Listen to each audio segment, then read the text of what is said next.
మహోన్నతుడానికి వందనాలకి స్తోత్రాలు. జీవాధిపతి జీవగల మా తండ్రి అసైనికి వందనాలు ప్రభువా. ఇవో నా తండ్రి నాయన యూట్యూబ్లో ప్రభా చూస్తున్నటువంటి ప్రియమైన బిడ్డలను బట్టి నీకు స్తోత్రాలు చెల్లిస్తూ ఉన్నాను, నీకు వందనాలు చెల్లిస్తూ ఉన్నాను. ఇదిగో ప్రభువా, ఈరోజు ఇష్టపడినటువంటి వాక్యాన్ని బట్టి స్తోత్రాలు వందనాలు. ప్రియమైన సహోదరుడా సహోదరి, ఈరోజు దేవుడు మీకు నాకు ఇస్తున్న వాగ్దానం ఏమిటంటే యెషయా గ్రంథము 26వ అధ్యాయము 3వ వచనంలో ఒక మాట చెప్తూ ఉన్నాడు. ఏమిటంటే, ఎవని మనసు దేవుని మీద ఆనుకుంటుందో వారిని నీవు పూర్ణశాంతి గలవానిగా కాపాడుదువు, ఎలయనగా అతడు నీ యందు విశ్వాసముంచి ఉన్నాడు. దేవుని స్తోత్రం, హల్లెలూయా. ఎందుకంటే నిన్న నేడు నిరంతరం ఏకరీతిగా ఉన్నవాడు చెప్పే మాట, ఆయన యేసుక్రీస్తు ప్రభువు చెప్తున్నటువంటి వాగ్దానం, ఎవని మనసు దేవుని మీద ఆనుకుంటుందో అంటే తన భక్తులైనటువంటి వారు, తన యందు రక్షింపబడిన వారు, క్రీస్తునందు రక్షింపబడిన వారు, ఆయన పిల్లలైనటువంటి వారు, దేవుని మీద ఆనుకున్న ప్రజల గురించి మాట్లాడుతున్నాడు ప్రభు. ఎవని మనసు దేవుని మీద ఆనుకుంటుందో వారిని పూర్ణ శాంతి గలవానిగా కాపాడుతానని దేవుడు వాగ్దానం చేస్తున్నాడు. ఎందుకంటే పూర్ణ శాంతి కావాలి అన్నా, పూర్ణ బలం కావాలి అన్నా, పూర్ణశక్తి కావాలి అన్నా ప్రభు ఆయన నిన్ను నన్ను కాపాడాలి. ఎందుకంటే మనం ఆయన మీద ఆనుకుంటేనే ఇవన్నీ మన కొరుకోటవుతాయి అని ప్రభు సెలవిస్తూ ఉన్నాడు. వాడిని పూర్ణశాంతి గలవని కాపాడుతూ ఎలానగా అతడు నీ యందు విశ్వాసం ఉంచి ఉన్నాడు. అంటే విశ్వాసము ద్వారాగా పూర్ణశాంతి కలుగుద్ది, విశ్వాసం ద్వారాగా సంతోషం కలుగుద్ది, విశ్వాసం ద్వారాగా ఆనందం కలుగుద్ది, విశ్వాసం ద్వారాగా మనం జయించగలుగుతాం, సాతాన్ని జయించగలుగుతాం, ఈ లోకాన్ని జయించగలుగుతాం, ఈ బంధకాలు జయించగలుగుతాం, సమస్యలు జయించగలుగుతాం.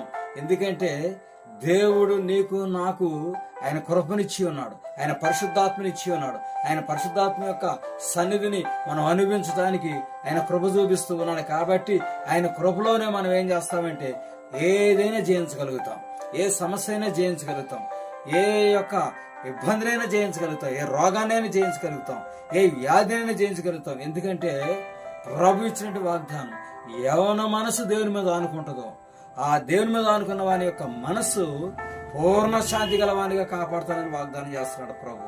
కాబట్టి ప్రియ సహోదరుడా సహోదరి, నీవు నేను కూడా దేవుని మీద ఆనుకోవటం మనకు చేతనైతే గనక, దేవుని మీద ఆనుకోవటం అనేది మన విశ్వాస యాత్రలో మనము ఆయన మీదే ఆధారపడి మనం నడిచినట్లయితే ఖచ్చితంగా పూర్ణశాంతి మనకు దొరుకుతుంది. ఎప్పుడయ్యా శాంతి అంటే మనిషికి ఆరోగ్యం ఉన్నప్పుడే శాంతి సమాధానం కలుగుద్ది, మనిషికి సంతోషం ఉన్నప్పుడే శాంతి సమాధానం నెమ్మది కలుగుద్ది. పోరాటాలతో ఉన్నప్పుడు, రకరకాలమైనటువంటి సముద్ర తరంగం వల్లే శోధనలు వస్తూ ఉన్నప్పుడు శాంతి ఉండదు, సమాధానం ఉండదు, నెమ్మది ఉండదు. కాబట్టి ప్రభు ఏమంటున్నాడు అంటే పూర్ణ శాంతి గలవానిగా కాపాడుతానని వాగ్దానం చేస్తున్నాడు. కాబట్టి మనం యేసుక్రీస్తు మీద ఆనుకుందాం, ఆయన కృప మీద ఆనుకుందాం, ఆయన సన్నిధిలో ఆయన మీద ఆనుకుందాం, ఆయన మహిమ మీద మనం ఆనుకుందాం, ఆయన ఆత్మ సన్నిధి మీద మనం ఆనుకుందాం, యేసుక్రీస్తుని మనం వెంబడిద్దాం. కాబట్టి దేవుడు నిన్ను నన్ను కూడా పూర్ణ శాంతిగా కాపాడుతాడు. ఎందుకంటే సంవత్సరంలో జరుగుతుండగా ఆయన కార్యం నూతన పరిచేవాడు ఆయన. దేవుని స్తోత్రం. ఎందుకంటే ఆయన అంటున్నాడు, సుఖజనంతో గడుపు సంవత్సరాలు శాంతి సమాధానం నెమ్మదిని ఇస్తానని వాగ్దానం చేస్తున్నాడు. అది ఎప్పుడు మనం ప్రభు మీద ఆనుకున్నప్పుడు, మన దేవుని మీద ఆనుకున్నప్పుడు, ఆయన సన్నిధి మీద మనం ఆనుకున్నప్పుడు, ఆయన సన్నిధిలోకి వెళ్ళి ఆయన ఎదుట ప్రార్థించి ఆయన మీద ఆనుకుని ఆయన వైపు చూసి మనం ఎప్పుడైతే ప్రార్థిస్తాం, ఎప్పుడైతే నడుస్తాం ఆయన బాటలో, ఎప్పుడైతే ఆయన మార్గాల్లో నడుస్తాం, మన మార్గాలను ఎప్పుడైతే ఆయనకు అప్పగించి ఆయన మీద మన భారం వేసి మనం ప్రార్థిస్తామో ఖచ్చితంగా పూర్ణశాంతి మనకు కలుగుద్ది, సమాధానం మనకు కలుగుద్ది, శాంతి మనకు కలుగుద్ది. దేవుని స్తోత్రం. అంత మాత్రమే కాదు, మన సమస్యలు తొలగిపోతాయి, బాధలు తొలగిపోతాయి, బంధకాలు తొలగిపోతాయి, మనకున్న సంఖ్యలు విడిపోతాయి, మనకున్న ఆర్థిక ఇబ్బందులు తొలగిపోతాయి. అన్నీ ఆయన మనకి సమకూర్చగల సమర్థుడు, శక్తివంతుడు. కాబట్టి మనము దేవుని మీద ఆనుకుందాం, ఆ ప్రభు మీద ఆనుకుందాం, మన ప్రభు అయినట్టు యేసుక్రీస్తు మీద మనం ఆనుకుందాం, మన మార్గాలని ఆయనకు అప్పగించుకుందాం. అప్పుడు ఆయన మనకు పూర్ణ శాంతిని కలిగజేస్తాడు, సమాధానం నెమ్మదం కలుగజేస్తాడు. కాబట్టి ఈ మాటలు దేవుడు దీవించి ఆశ్రయించి బలపరచును గాక. ఆమేన్.